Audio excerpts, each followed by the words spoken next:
Assalamu alaikum. This is a presentation for medical students by Dr. Mumtaz Ahmed Umar, and today's topic is tuning fork tests. So, introduction. Uh, Hearing assessment is an essential part of ENT clinical examination, and it is carried out by tuning fork test. These tuning fork tests, they are very simple OPD or the bedside test, can be performed in the ward as well and in the OPD and in emergency as well, that provide valuable information. Tuning fork test and the whisper test, it helps differentiate different types of hearing loss, mainly the conductive and sensorineural, and give a rough assessment of degree of hearing loss: mild, moderate, severe, profound. Tuning fork overview is there are different frequencies of forks available, from 128 Hz up till 4096 Hz. But 512 Hz tuning fork is the most commonly one used. We'll see why later. It helps to differentiate between conductive and sensorineural hearing loss. The main tests which we performed are these three: Rinne's, Weber's, and the absolute bone conduction. Other tests which can be performed are the Shawbag, Binge test, Gallis test. So this is a tuning fork with, this is the handle and these are the prongs. So it is held in this way with the handle but not touching the prongs, because once you hold it from the prongs, then the test when you performing will be null and void, because the vibration will stop once we hold from the prongs. So these are the different tuning forks. So why 512 Hz tuning fork is ideal? Why? Because it has the most suitable properties for assessing the human hearing. Human speech frequencies, which lies mostly between 500 to 2000 Hz, and 512 Hz lies right in the lower mid range of the speech frequencies, making it clinically relevant. Lower frequencies like 128 or 256 Hz, they produce strong vibrations that can be felt on the skin and bones, leading to false results, and patient feels vibration instead of a sound. While 512 Hz tuning fork produces less tactile sensation and the response is mainly auditory. So patient will hear the tones rather than vibration with 512 Hz. Whereas for the high frequencies, they die out quickly, making the test difficult. So 512 Hz balances between adequate duration and audibility. 512 Hz tuning fork produces relatively pure tones with fewer overtones, making the test more reliable.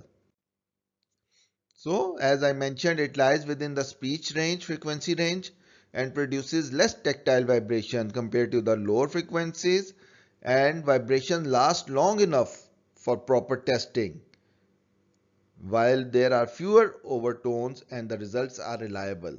And it provides a balance for clinical use like in Rinne's and Weber test.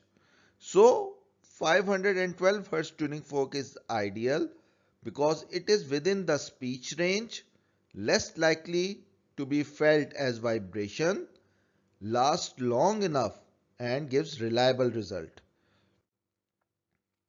So for the procedure, the tuning fork should be held from the handle and not the prongs. Then this tuning fork is gently strike against the examiner's elbow. For air conduction, the vibrating tuning fork is placed vertically 2 to 3 cm from external auditory canal in parallel direction. While for bone conduction, it is the foot plate or the base of the vibrating tuning fork, it is placed on the mastoid bone. So this is how the tuning fork is held from the handle, and the tones are produced in these directions once we strike it. So you hold the tuning fork from the handle and gently strike it against. Uh, you don't have to strike it too hard, otherwise it will hurt the elbow. So you will gently strike it and then the tones will start coming. So it is placed parallel around 2 to 3 centimeter from the opening of external aortic canal, and the foot plate or the base is placed on the mastoid bone. So two three important things in this is that for females especially, it should not be carried out from the veil or dupatta or the abaya. It has to be placed on bare skin. Then if the patient is wearing glasses, you can remove the glasses, so it should not touch the handle of the glasses. Okay, and when you are placing it, hold it vertically, not horizontally. Some people place it horizontally, it will not give proper results. So now what happens when we strike and put it in front of the external aortic canal? The air conduction sound, they travel from the external aortic canal, strike the tympanic membrane and activate the tympano-ossicular system, from where then it reaches to the inner ear. So air conduction is test of both the conductive pathway and the cochlea, or you can say the sensorineural, because from cochlea now it travels via the nerves to the brain. So air conduction is a complete test of hearing. Whereas for bone conduction, it only directly stimulates the cochlea, sparing the external and the middle part.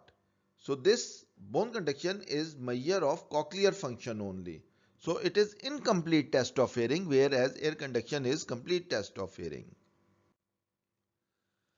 Now we are coming to the individual test. The Rinne's test first.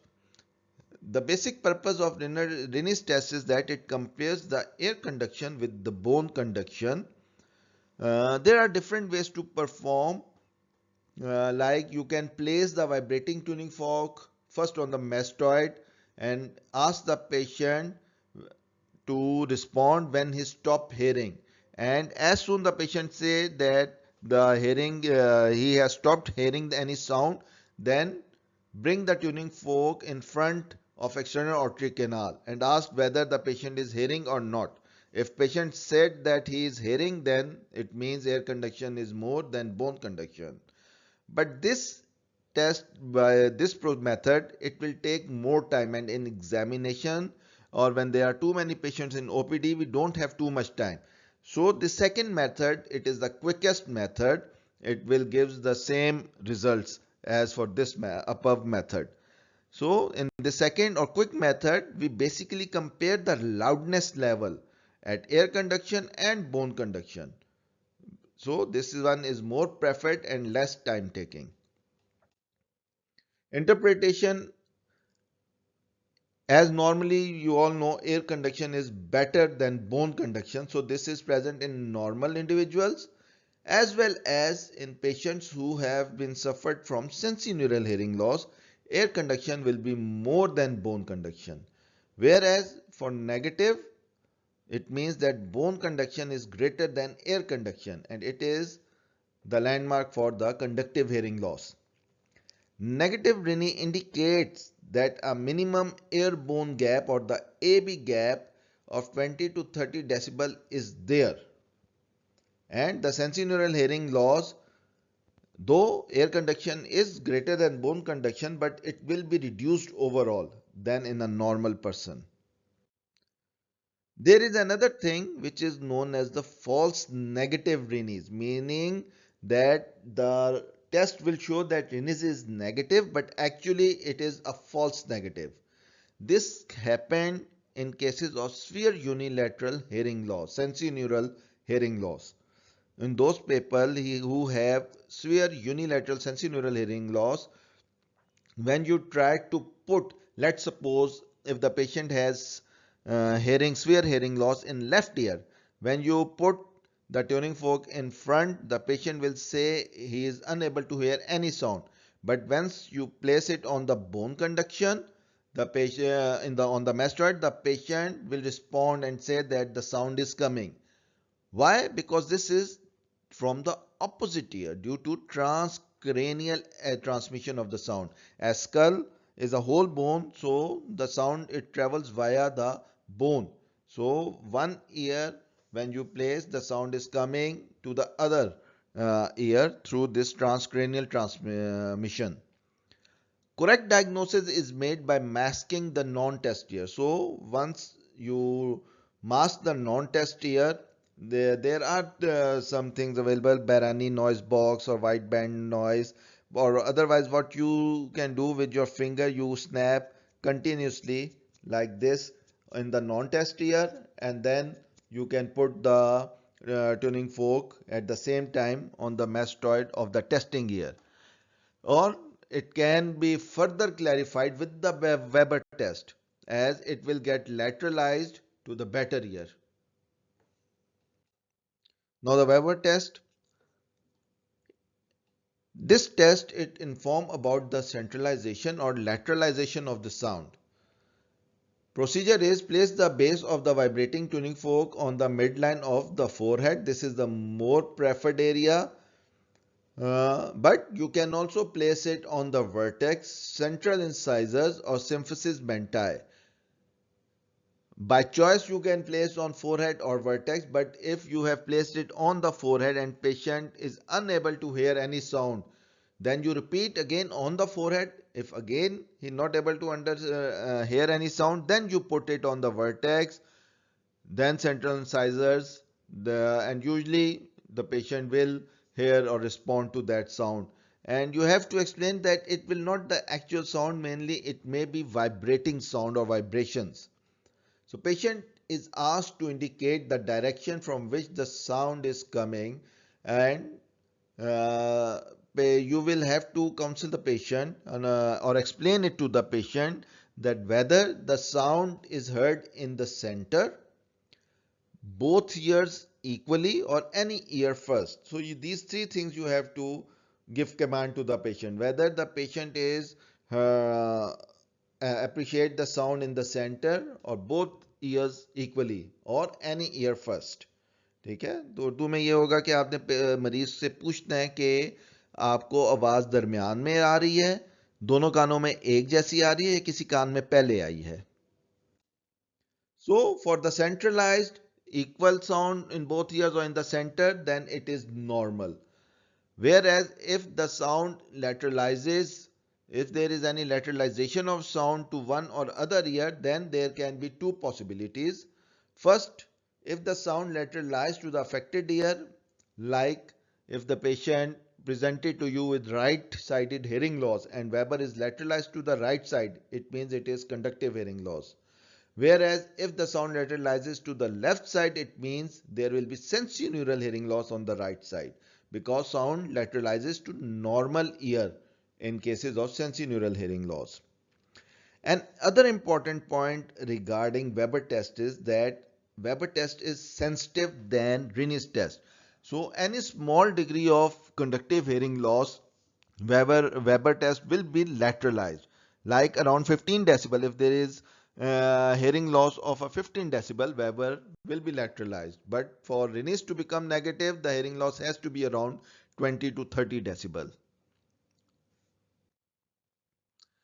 The third test is the absolute bone conduction test. ABC test is absolute bone conduction test. Some students they answer airborne conduction. No, it's absolute bone conduction test. It is a modification of Schaubeck test, and basically it compares the bone conduction of the patient and the examiner. Important point or important difference between Schaubeck and absolute bone conduction test is that external auditory canal is occluded in cases of ABC test by pressing the tragus inwards, that prevent any ambient sound entering the external auditory canal, because we are testing the bone conduction. So if external auditory canal is not occluded, sound may enter into the external auditory canal and may affect our results. So a vibrating tuning fork is placed on with its base placed on the mastoid of the patient after occluding the external auditory canal. Patient will inform as soon the sound ceases. Then examiner will immediately place the tuning fork on his mastoid bone after occluding his own external auditory canal as well. So in normal, both examiner and the patient will hear for the same duration, and same happens in cases of conductive hearing loss. Since the bone conduction is basically a feature of cochlear function, so we are doing this test for sensorineural hearing loss.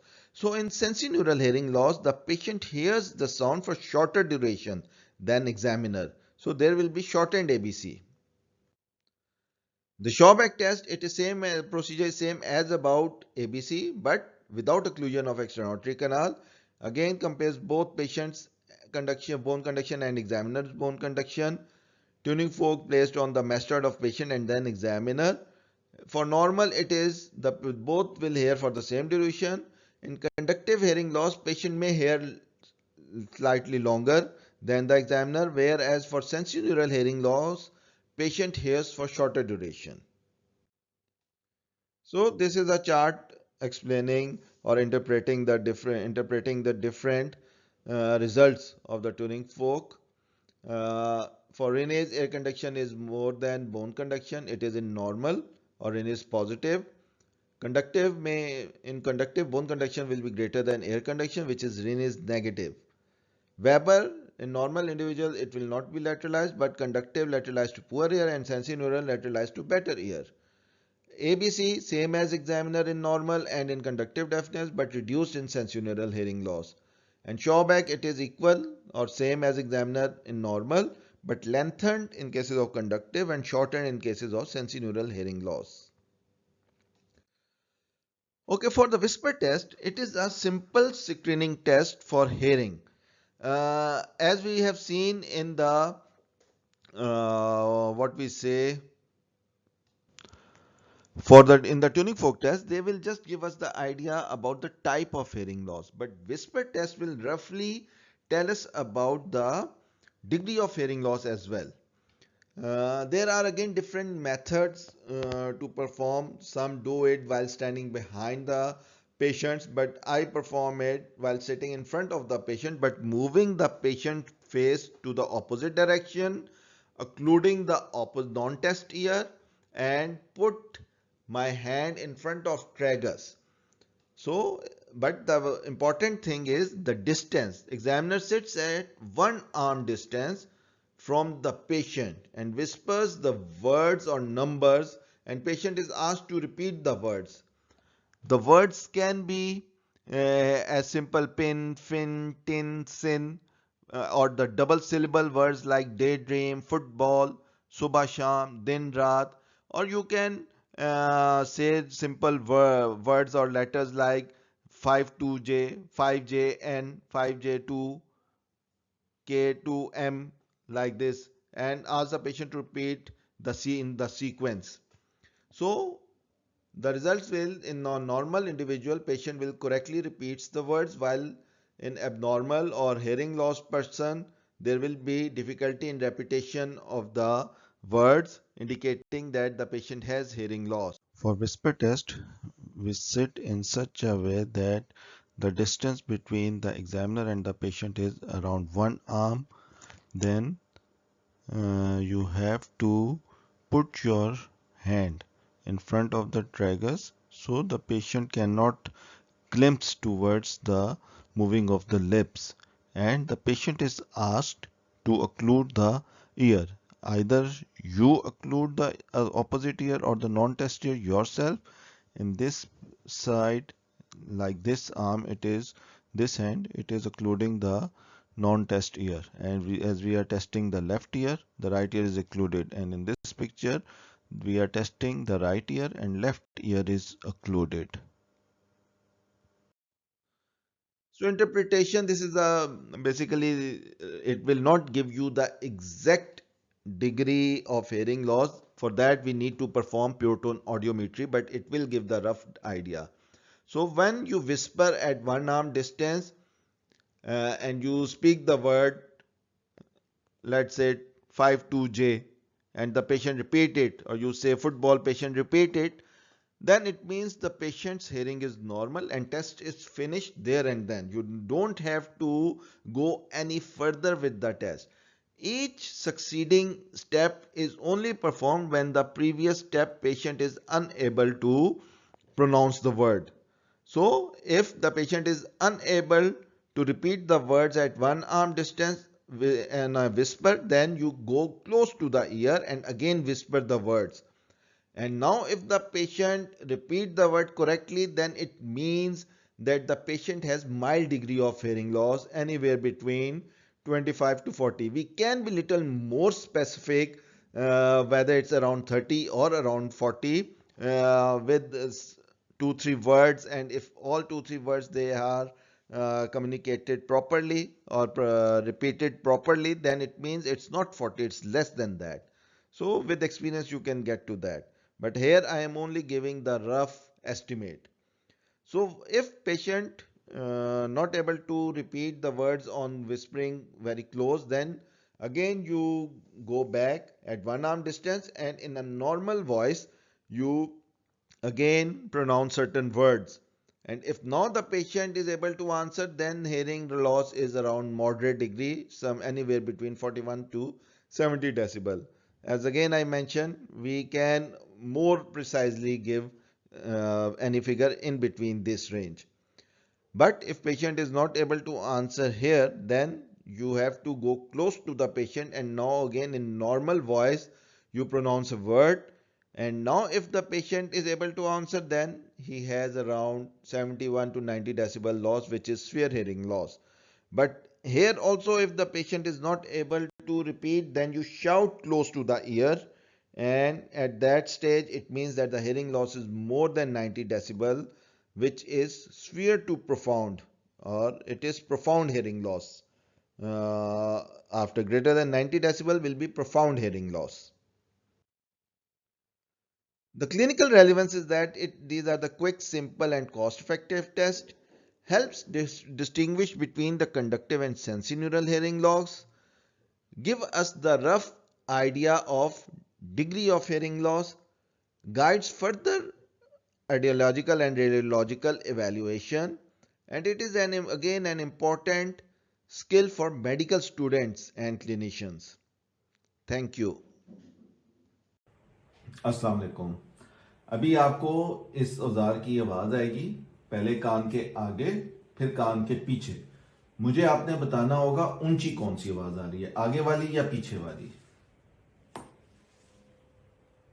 ये आवाज है, ये आवाज है, कौन सी ज्यादा है? आगे वाली। ठीक, ये आवाज है, ये आवाज है, ये वाली। ठीक है। अभी इससे मैं आपका टेस्ट करूंगा, ठीक है। इसको मैं यहां रखूंगा दरमियान में। आपने मुझे बताना है कि आवाज आपको इधर ही रही है या किसी एक कान में पहले आई है या दोनों कानों में एक जैसी आई है, ठीक है। ये आपने बताना होगा।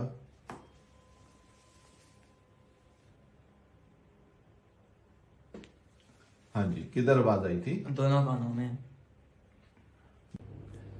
अच्छा, अभी इसकी आवाज आएगी आपको कान के पीछे, ठीक है। जब वो आवाज आना बंद हो जाए तब आपने मुझे बताना है।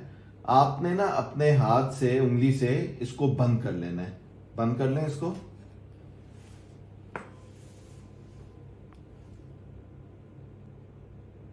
जब बंद हो जाए मुझे बताना है। नहीं आ रही।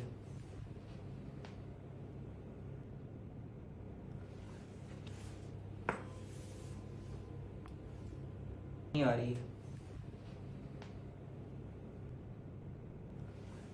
अच्छा, अभी मैं आपके यहां रखूंगा। पहले मुझे बताना है आवाज आ रही है कि नहीं, ठीक है। और फिर ये बताना है कि एक जैसी आवाज आ रही है दोनों कानों में या किसी कान में पहले आ रही है या दरमियान में ये आवाज रही है। आवाज आ रही है अभी? नहीं। अच्छा, अभी इसको मैं यहां रखूंगा और मुझे वही चीज आपने बतानी है। आ रही है आवाज? जी, दोनों में आ रही है। एक जैसी है? जी। ठीक। अस्सलाम वालेकुम। अभी मैं आपकी सुनाई का टेस्ट करूंगा, उसमें मैं कुछ लफ्ज बोलूंगा। जब भी वो लफ्ज आपको समझ आ जाए मेरे पीछे दोहराना है। अपना ये वाला कान बंद कर लें इस उंगली से, ठीक है, मुंह इस साइड पे कर लें। सुबह शाम ABC ठीक। So if the patient here at this stage, it means his hearing is fine, so no need to proceed further. But let's suppose if the patient is unable to repeat the word, then what we do, I'll show you next.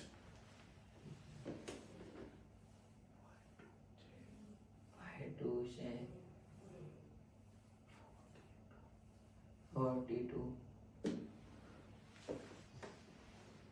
Now again, if the patient is unable to hear this speech, then at one arm distance, normal speech. Daydream. daydream If again patient is not able to repeat, then we have to go close. Subha Sham, सुबह शाम Din Raat, दिन रात football. Football Now if again patient unable to answer or repeat the words in this voice, then we have to shout close to the ear. एक दो तीन, 1 2 3 football. Football Now same test we repeat on the other side. इस कान को बंद कर लें, ठीक है। दिन रात So it means we will do and proceed the other side the same as we have done the left side.